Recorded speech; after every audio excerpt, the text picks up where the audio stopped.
Amanda Cox. I'm Kane Tully. I'm Bella Kleiner. I'm Anna Monaco. And I'm Cameron Stewart, and this is our presentation on Patagonia. So here's what we're going to be covering today. This is a brief history of Patagonia. So it began as a climbing equipment company in 1965 when Yvon Chouinard and Tom Frost formed Chouinard Equipment. In 1972, the brand completely reimaged, moving into the name Patagonia and selling clothing and completely ending the sales of climbing equipment. So now jumping into the environmental analysis. I mentioned in the last presentation that our HQ was located in the US. Therefore, they have to abide by all laws that the government implements. So if the supply chain transparency laws were to be implemented and put into place, there would be an opportunity for them to grow and connect more with their customers and the public. A great example of this is back in 2011. They discovered that there was human trafficking going on in their supply chain. They straight away let the public know, put out a statement, what was going on and how they're going to tackle the issue, showing that they hide nothing from the public. Now, they may be affected by the reduction in consumer spending, as this will decrease sales revenue. So to avoid this, they're going to have to adjust their pricing and their marketing strategies, which we're going to talk a little bit about later. They're going to have to do this to appeal to cost-conscious customers. As a company known for their commitment to environmental sustainability, Patagonia matches the values of those concerned about climate change. Therefore, they can use this to their advantage and emphasise their commitment to protecting the planet at all costs. By doing so, they can attract more customers, especially those who base their purchases off sustainability. Next, we'll be moving on to the marketing objectives. So first, I think it is important to state the mission statement since it shows what Patagonia really stands for.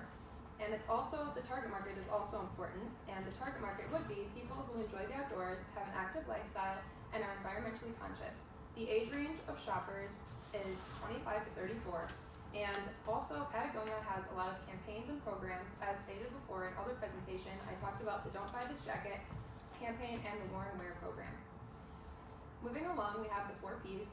So Patagonia definitely maintains product quality, and they support a lot of emotional benefits along with their products.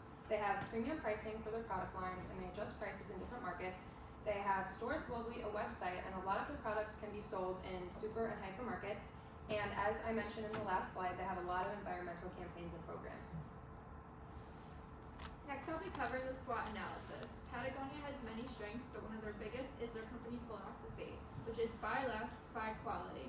This philosophy has brought a 30% rise in revenue to their company. One of their weaknesses, however, is expensive pricing. An average jacket from Patagonia costs upwards of $300. Opportunities for Patagonia, however, include strengthening their market presence. With only 37 stores in 20 states in the United States, opening up more retail locations can bring in more consumers for Patagonia. Threats to the company are climate change. The products that they use, cotton, to create their product, the materials that they use, which is cotton, to create their products, are highly vulnerable to climate change. So I'll be going over a case study analysis a bit. So Patagonia has many different competitors, such as Columbia Sportswear, Canada Goose, and LL Bean. But one of their competitors stands up above the rest as their big main competitor, and that would be the North Face. So the North Face and Patagonia share a lot of similarities. As stated before, they have a really similar target market, people aged about 25 to 34, who value quality products and are economically and environmentally conscious. Both brands carry a very similar array of products as well, being somewhat similarly priced. Both companies were, funny enough, founded in the same decade and both by climbers as well. So 75% of the North Face's materials were sourced ethically, and this is a lot, and this is great compared to a lot of companies that are out there today. And this sounds great until you realize that Patagonia's products were made by materials that were sourced, that are 89% sourced ethically, which is amazing. Patagonia also has introduced a 1% earth tax. This 1% tax on all of their products is donated to dozens of environmentally and eco-friendly organizations tasked with the goal of a greener earth. The North Face, in comparison, has nothing of this sort. Patagonia has also created many different teams and organizations tasked with going out to many social gatherings, big events, rallies, campaigns, whatever that may be. and they will go out and talk to the consumers and ask, what can we as a company do better? What can we as a company do better in our marketing? So through our research, we concluded that the main problem that Patagonia faces is that they have very high prices.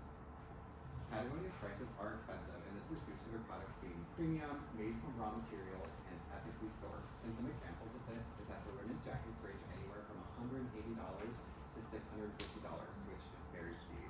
Same with their duffel and travel bags. They range anywhere from $160 to $400. So very high prices in general. So we came up with a resolution to this problem. Instead of Patagonia introducing a new product of lower quality and for cheaper prices, we thought, why not introduce a new higher quality product that also gives consumers the opportunity to get all of their favorite Patagonia products at a discounted price in various bundles. So the new product we came up with, and here's a little mock-up that I created, would be a tent. We would have 3 options: a lightweight tent, a standard tent, and an insulated tent. So many tents are made of toxic and non-eco-friendly materials, and with the creation of this new Patagonia tent, Patagonia would change that by using materials such as canvas and organic cotton, which are safe for the environment. So why the tent? We feel that Patagonia's target market, people who love the outdoors and are active, would highly enjoy a tent, something that is glaringly missing from their already existing product line. We also feel that this tent would give consumers the incentive to purchase our aforementioned bundles. So the bundles that we're about to discuss, they can be sold at a discounted price, include a lot of consumers' favorite products that can also be specialized. They ensure quality from the Patagonia brand and also promote brand loyalty to Patagonia. So what would be included in these bundles?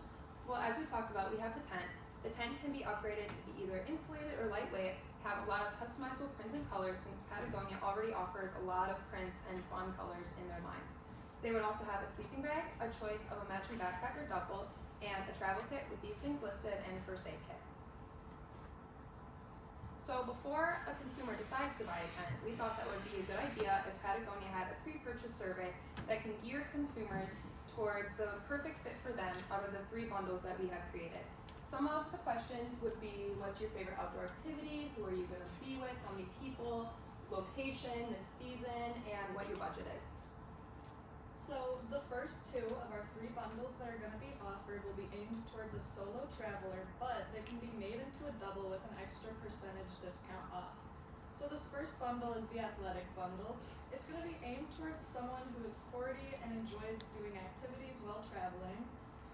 Along with everything that was just mentioned by Bella, it's also going to have an athletic gear aimed towards you, like maybe something for hiking, fishing, surfing, or winter gear. It's also going to have a towel and a water bottle. Then our next bundle is going to be the distance bundle. This will be aimed towards someone who is going on a long hike or they're traveling for a long period of time. This is going to be ranged from $950 to $1,050, and it's going to have a lightweight tent for easy packing, travel meals, a stove and fuel, and a headlamp. The final of our 3 bundles is going to be the family trip bundle, ranging from $1,000 to $1,200. This is going to have a larger size tent, cooking materials, portable charger and batteries, towels, foldable table and chairs, and camp cooking utensils with food container. Also, the 3 tents that I just mentioned are going to have a extra fee for insulation if you wanted to add that. So why the bundles? With pricing the one thing that is holding consumers back from purchasing Patagonia products, we needed something that would bring our prices down. Therefore, introducing the bundles gives consumers the incentive to purchase all of their favorite products in one sitting for a discounted price, as well as promoting our new products line being Tent. So what is going to happen after you purchase from Patagonia? So there is a guarantee of quality products and satisfaction with everything you purchase from Patagonia. So if something were to break or it just weren't to satisfy you, you can either send it back for a, you'll get a discount price, or you can send it back and get it repaired for free. Now you're probably wondering, how are we going to promote this tent in these bundles? Well, we had the idea, since Patagonia has a lot of different campaigns, we thought it would be a good idea that they could have another campaign called Spend Time Outside. Now this campaign we would get together influencers that like to spend time outside, or specifically influencers for outdoor activities, and we would get them together, and Patagonia would send them on a trip, and they would be equipped with these various bundles and tents and items, and they could vlog their experience using the hashtag, spend time outside, and this would be able to encourage other consumers to go out and do the same. So here's a few things that Patagonia could implement to have some success. So endorsing a political candidate. This could impact Patagonia's customer base depending on the candidate's stance on issues that align with Patagonia's values, such as being committed to protecting the environment and public lands. Ultimately, the impact will depend on how the public and the consumers perceive this candidate. So they need to make, it's a very important choice they need to make here, but it needs to be the right candidate. And then the use of blockchain technology.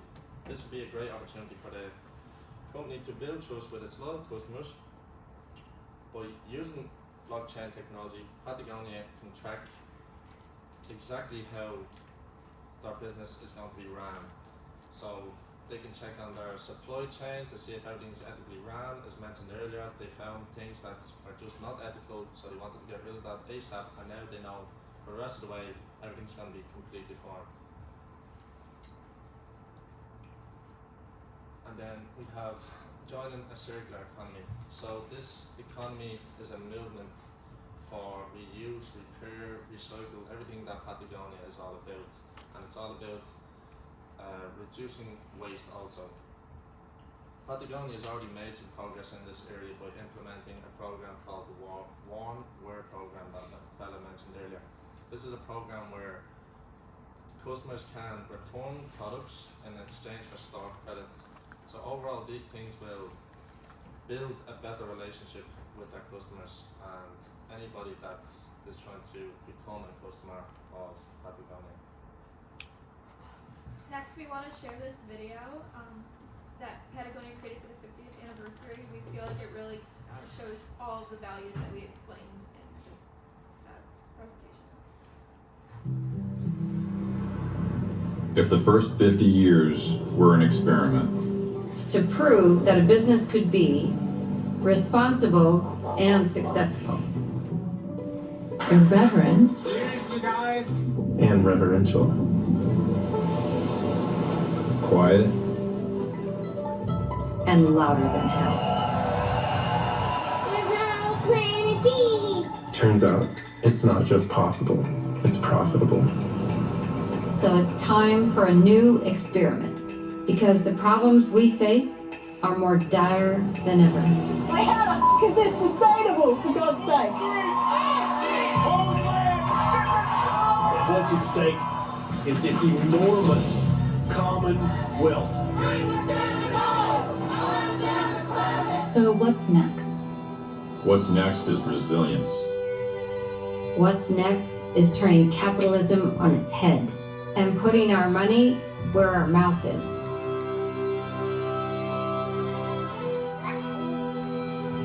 What's next is simple. It's human power, and it's finding the joy in doing difficult things. You know, you think life is just one big playground, and it's like, well, yeah, it is.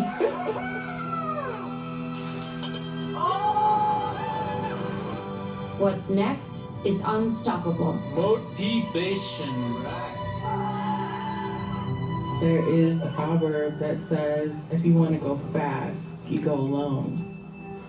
But if you want to go far, you go together.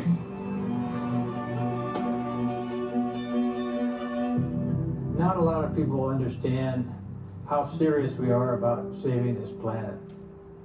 I'm dead serious.